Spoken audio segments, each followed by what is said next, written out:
School वाली चुड़ैल। एक कहानी है एक स्कूल वाली चुड़ैल स्कूल वाली चुड़ैल की। गंगा नदी के किनारे रसूलपुर नाम का एक बहुत ही प्यारा गांव था। उस गांव के बगल में एक स्कूल था।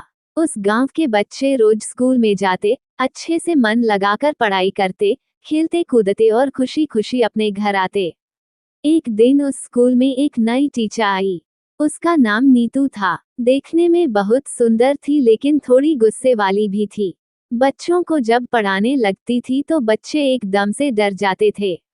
वो अगर किसी बच्चे से कुछ प्रश्न पूछती तो बच्चे उसके डर से याद किया हुआ उत्तर भी भूल जाते थे। उस टीचर के डर से तो बहुत सारे बच्चों ने स्कूल जाना भी बंद कर दिया था। एक दिन बच्चे स्कूल आए तो उन्हें पता चला कि नीतू टीचर आज छुट्टी पर हैं। बच्चे बहुत खुश हो गए और अपने क्लास में बैठकर शोर मचाने लगे। तभी अचानक से नीतू टीचर आ गई और बोली, क्या हुआ तुम लोग को, इतना शोर क्यों मचा रखा है। टीचर गुस्से में बोलती हैं कि आज तुम लोग को मैं इसकी सजा देके रहूंगी। तुम सब मुर्गा बन जानो। सभी बच्चे डरे हुए स्वर में टीचर से बोलते हैं, हमें माफ कर दीजिए मैम, अब से शोर नहीं मचाएंगे। टीचर बोलती हैं, ठीक है, मैं तुम लोग को एक शर्त पर माफ करूंगी, जब तुम लोग इंग्लिश का टेस्ट दोगे। टीचर के बात सुनकर सभी बच्चे चुपचाप हो जाते हैं। तभी पीछे से पिंकी नाम की एक लड़की बोलती है, मैम मैं टेस्ट देने के लिए तैयार हूँ। टीचर बोलती हैं, मैं एक ही बच्चे को पढ़ाती थी क्या, टेस्ट सबको देना पड़ेगा। फिर कुछ देर बाद नीतू मैम टेस्ट लेने लगती हैं। क्लास में कुछ पीछे बैठे बच्चे खुसूर फुसूर कर रहे होते हैं। आवाज सुनकर टीचर पीछे जाती हैं और एक बच्चे को चीटिंग करते हुए पकड़ लेती हैं और कहती हैं, ये क्या सुमित, तुम चीटिंग कर रहे हो, तुम्हारी इतनी हिम्मत, आज मैं तुम्हें नहीं छोड़ूंगी, आज तो तुम्हें सजा मिलकर ही रहेगी। इतना कहकर टीचर एक डरावनी चुड़ैल बन जाती हैं। सभी बच्चे उस चुड़ैल को देखकर डर जाते हैं और जोर जोर से चिल्लाने लगते हैं, बचाओ बचाओ, कोई हमें बचाओ। फिर वो सुमित को हवा में लटका देती हैं। सुमित रोते रोते बोला, मैम अब से चीटिंग नहीं करूंगा, प्लीज हमें माफ कर दीजिए। स्कूल वाली चुड़ैल बोलती हैं, नहीं करूंगी माफ, क्या तुम लोग को पता नहीं है मैं चीटिंग करने वालों को माफ नहीं करती हूँ। ऐसे बच्चों से मुझे सख्त नफरत है। सुमित के लाख माफी मांगने पर भी वो चुड़ैल उसे माफ नहीं करती हैं और कहती हैं कि आज जो टेस्ट में पास नहीं होगा उसे मैं मार दूंगी। अब बच्चे तो डर के मारे थर थर कांपने लगते हैं। कुछ देर बाद सारे बच्चे का टेस्ट पेपर लेकर चेक करती हैं और जो बच्चे फेल होते हैं उन्हें वो कहती हैं, कहा था ना मैंने कि पढ़ लो, लेकिन नहीं, तुम्हें चीटिंग करनी है, शोर मचाना है, इसलिए अब मरने के लिए तैयार हो जाओ। चुड़ैल के सामने फेल हुए बच्चे खड़े होते हैं और उन फेल हुए बच्चों को सबके सामने बड़ी बेरहमी से पटक पटक कर मार देती हैं और दूसरों बच्चों से कहती हैं, अब से किसी ने चीटिंग करने की कोशिश की तो ऐसा ही मौत दूंगी, अब तुम लोग अपने घर जा सकते हो। और हाँ, अगर तुम में से किसी ने मेरे बारे में अपने माँ बाप से बताया या फिर तुम में से किसी ने कल छुट्टी की तो समझ लेना इन बच्चों से भी बुरी मौत दूंगी। सभी बच्चों में उस स्कूल वाली चुड़ैल का डर बैठ जाता है और सभी बच्चे अपने घर डरे हुए जाते हैं। तभी पिंकी की माँ उससे कहती हैं, पिंकी तू इतनी डरी हुई क्यों है, और तुझे तो बहुत तेज बुखार भी है। पिंकी डरे हुए आवाज में बोलती हैं, कुछ नहीं माँ, मुझे कुछ नहीं हुआ है, मुझे बहुत पढ़ाई करनी है, मैं पढ़ने जा रही हूँ। इतना बोलकर वो अपने कमरे में जाकर पढ़ने लगती हैं। दिन पर दिन उस चुड़ैल का खौफ बच्चों में बढ़ता ही जाता था और जो बच्चा नहीं पता उसे वो मार दिया करती थी।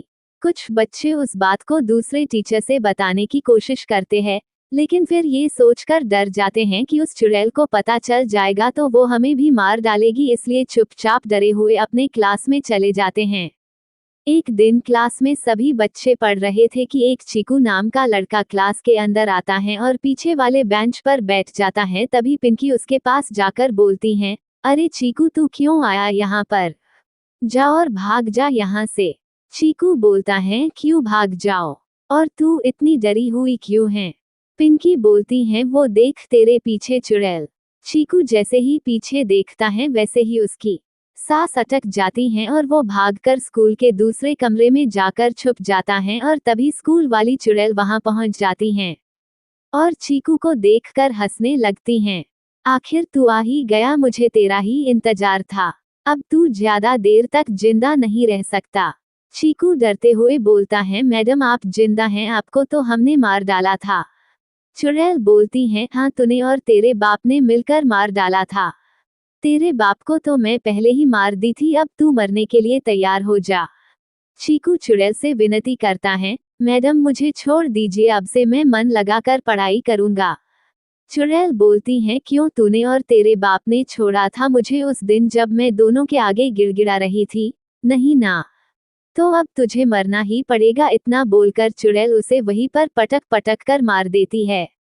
तभी खिड़की से प्रधानाध्यापक देख लेता है और जिसके बाद वह लड़खड़ा कर गिर जाता है। उसके गिरने की आवाज चुड़ैल के कानों में आ जाती है और चुड़ैल उसके पास जाकर उसे हवा में उड़ाने लगती हैं। कुछ देर बाद छोड़ देती हैं और कहती हैं, मुझे माफ कर दीजिए सर। फिर टीचर बोलता है, नीतू ये तुम क्या कर रही हो और ये क्या हाल बना रखा है तुमने? और अगर तुम मर गई थी तो बच्चों को पढ़ा कौन रहा था? सर मैं आपको सारी बातें शुरू से बताती हूँ।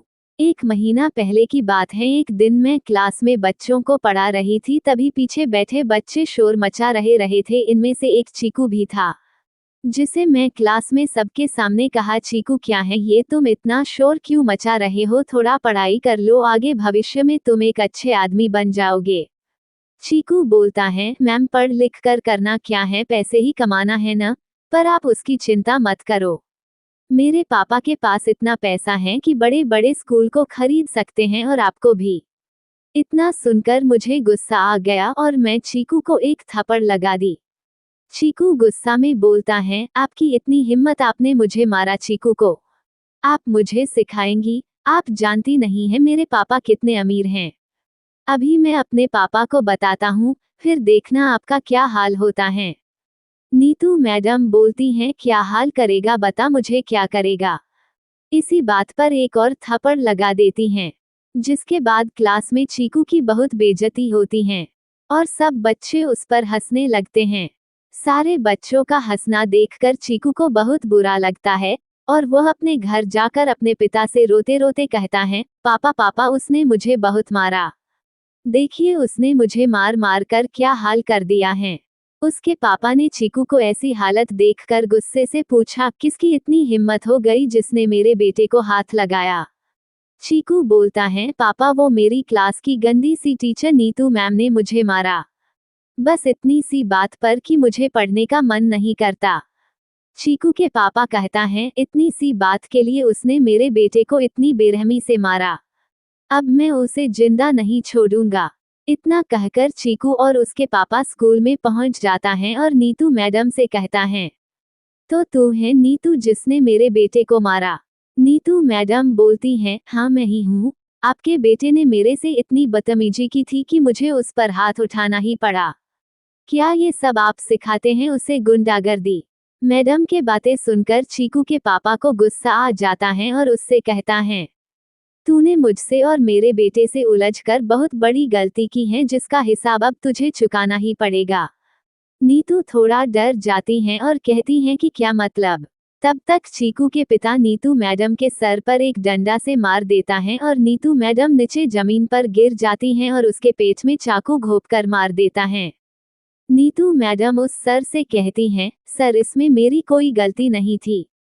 ये सब मेरे साथ हुआ जिसके बाद मैं बदले की भावना में चुड़ैल बन गई। लेकिन सर मैं यही चाहती हूँ कि बच्चे खूब पढ़े लिखें। तब स्कूल के टीचर बोलता है, सच में नीतू तुम्हारे साथ बहुत बुरा हुआ। तुम एक बहुत अच्छी टीचर थी, जिसने मरने के बाद भी बच्चों को पढ़ाया। लेकिन तुमने कई बच्चों की जान भी ले ली, इसके लिए मैं तुम्हें माफ नहीं सकता। चुड़ैल फिर टीचर से कहती है, मुझे माफ कर दीजिए सर, लेकिन जो बच्चे पढ़ेंगे नहीं उन्हें मरना तो होगा ही। टीचर कहता है, देखो नीतू अच्छा यही होगा कि अब तुम यहाँ से चली जाओ। अब तुम इस स्कूल में नहीं रह सकती। तुम्हारे रहने से बहुत से बच्चे की जान चली जाएगी और मुझे ये स्कूल बंद करना पड़ेगा और ये मैं नहीं चाहता। ये बात सुनते ही नीतू हमेशा हमेशा के लिए चली जाती हैं। यदि ये कहानी आपको पसंद आई हो तो अपने दोस्तों और अन्य लोगों के साथ शेयर जरूर करिएगा।